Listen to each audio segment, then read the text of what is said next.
Hello, everyone, and thank you for joining us today.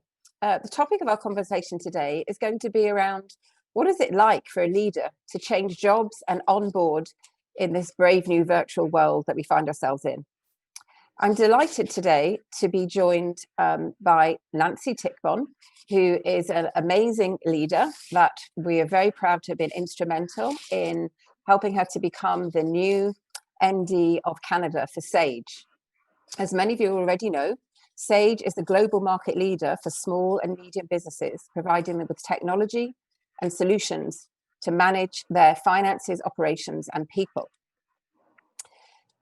Nancy, it's great to see you, albeit virtually. So thank you so much for joining us today for this conversation. So there's a few questions that we would like to ask you about your unique experience at this time. And the first one is, if you wouldn't mind, perhaps we could start with you telling us, what has it been like for you to move jobs during this pandemic?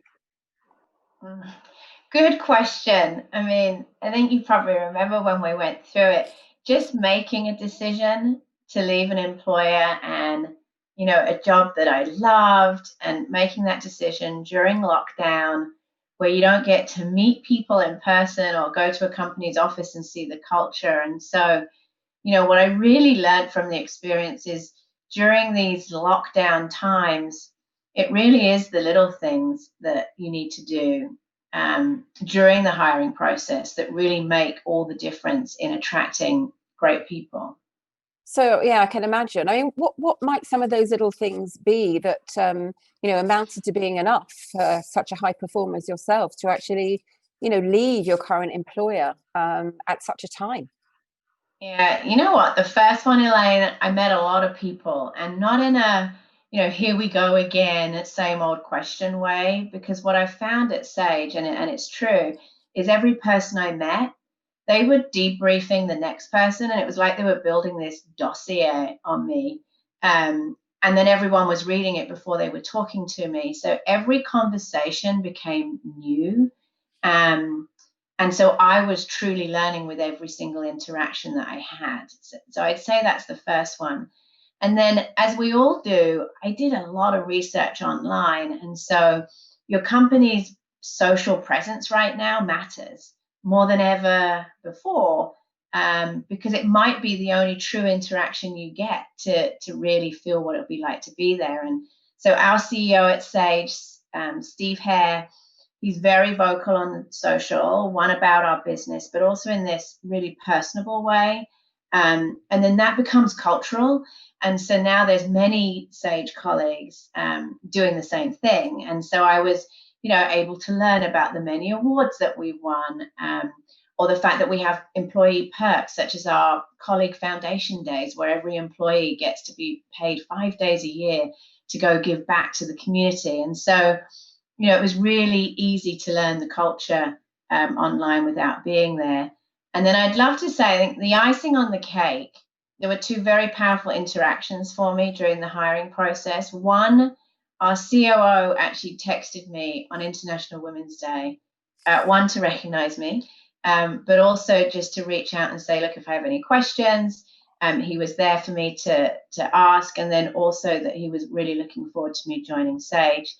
And then the second one was on the day I resigned, my new boss-to-be sent me flowers and just acknowledged the day was going to be difficult, but that her and everyone at Sage was so excited to start working with me. And so I was getting, you take all of those three things and other things as well, just this incredible picture of what the culture would be like to work at Sage. And I instantly knew, these were my kind of people. This is where I wanted to be. Yeah, and tested them particularly. I remember from our perspective, it was really at the beginning of the pandemic. So from our side, you were the first search that I had been involved in where nobody actually got to meet anyone face to face, before making the decision, and, a big decision on their side too. Yeah, really very interesting. Well, it's been 6 months now, incredibly.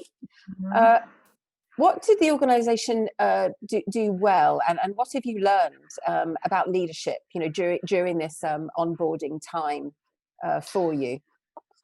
Yeah, you know what? From my very first day at Sage, the team like completely wrapped their arms around me, virtually, of course. um, and the onboarding, it completely exceeded my expectations. And I know how hard that is to do and to do it consistently. The entire process was seamless. Much of it was actually automated, which is why it happens consistently. So, the CEO sent me a welcome note, which he does to all new team members. I was invited to a virtual welcome event on day 3 where all the new colleagues got together. It was awesome from around the world. We were all on there together. My laptop and passwords arrived right before my start date. I had immediate access to the tools that I needed to collaborate with my team. They really are fabulous. And then a whole schedule had been created for me for the week, and it had been filled out with people to meet. My boss was messaging me, daily just to check in. And, so during this time, I would say the biggest takeaway would be you you have to have really tight, planned out onboarding for every new hire, and where you can automate it, because if you didn't have it before, it's impossible to survive with what we're in now. You can't walk past someone's desk and follow them around to have a buddy. We need to assign the buddy. And so there's a lot of work that goes on at Sage behind the scenes to make it happen, which I now know. And so, you know, on top of that, I would probably also say, for leaders who are in, now let's not talk about the onboarding process, but, for leaders for me now, it's been about just being really real with the team and not hiding who I am, being authentic, and making sure that, the leadership really shines through. And so I think you have to be extremely thoughtful and purposeful to be able to do that right now. And so, one of the things I'm doing, I'm having one-on-ones and team meetings more than ever before. And some of that, Elaine, is so that we can get the work done, but it also to make space for some social banter, to be able to blue sky, to talk through ideas for longer than we would have before, because there's no longer the chat over the coffee or walking to the parking lot together at night or grabbing lunch. And they're the moments where you're actually more open and unguarded and candid and honest. And we have to be purposeful in recreating those things so that you don't end up really working from quite a superficial relationship. And so I've been more open than ever. We communicate to the whole company is like on overdrive. Our CEO talks to us monthly through Sage Live TV. I talk to the whole company monthly. We have question time all the time and virtual happy hours, and just we're being very purposeful and consistent in making sure we stay connected. No, that's fantastic, Nancy. One more question, perhaps. You've talked about some of the things that Sage have done, and then also that you have done as a leader and things that have worked. In terms of moving to a leadership role in a new organization, the onboarding, the responsibility from the leader that's joining. Do you have any sort of top 3 tips, perhaps, for other leaders who are making a switch, going into a virtual environment? What's been key to your success, or top 3 things for them to do or not do as they're going into that new environment virtually? Yeah, I totally agree. The first one I would say is I've been making a big effort to book in time to meet with my peers. It's one of those things that can get forgotten, but it's been so powerful in making sure that, I'm connecting beyond my direct group. Because whilst I'm in meetings with them, once again, that pre-meeting chatter or the passionate work conversation that you have over a glass of wine over a dinner, they're gone. And so as leaders now, it's our job to be purposeful again in making sure that it's recreated. The second one I would say is, my self-awareness is probably turned up on full gear more than ever before, Elaine. At the end of each day, I actually step back and I ask myself, Nancy, what was your impact today? Did you create clarity today on your goals with the people that you interacted with? Did I inspire?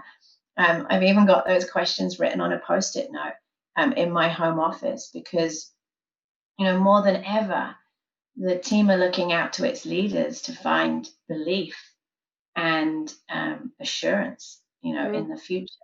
And I'd also say, I don't know, I might end up going past your three, but two more. One I would say is I'm sending more than ever, whether it be personal written notes in the mail. I just wrote 400 personal messages to my team.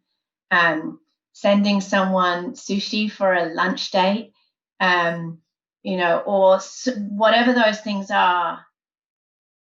It's doing things differently to stand out, and adding that extra personal touch where other things have gone. And so, we're also thinking of meeting employees' needs more than ever, Elaine. We just rolled out a new meditation app, has been launched for all employees, called Headspace, to really help them through this time. Next week, we're having a lunch and learn on how to use, it's called how to use household items to be able to set up better desk ergonomics. We've done virtual kickoffs that have been delivered through TV quality production. And, it's just time where we all have to reinvent ourselves and reimagine, the new tomorrows. It's not what it was before, but I'm finding some of the things we're doing, we're going to be keeping for sure, even when we go back to normal. I think it's just been a wonderful, exploring of new and better ways to do things. Fantastic. I mean, especially in a global organization where even if we weren't in a pandemic, you wouldn't be able to physically be, with your global team and colleagues anyway. Nancy, thank you so much. I think there's a lot of very interesting elements for leaders who are moving, or organizations who are taking on new leaders. And you've certainly reminded me about the personal touch and the virtual fun. And I'm looking forward to our virtual Prosecco catch up soon. So thank you. Me too. Thank you everyone for joining us.